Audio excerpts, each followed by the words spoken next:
ఒకవేళ భారతదేశ వ్యాప్తంగా చేస్తే అందులో ఎక్స్క్లూడ్ అయిన వాళ్ళను ఒకవేళ వాళ్ళు ఆ 3 దేశాల నుంచి వచ్చి ఉంటే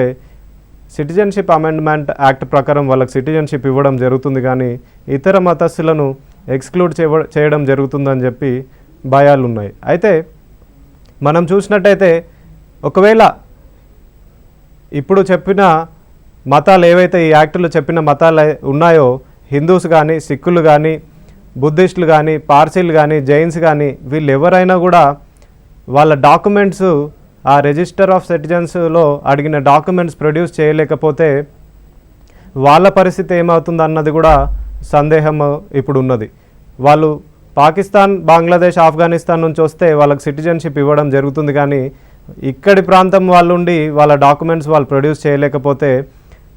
వాళ్ళ పరిస్థితి ఏమవుతుంది అన్న దానిపైన కూడా సందేహాలు ఉన్నాయి.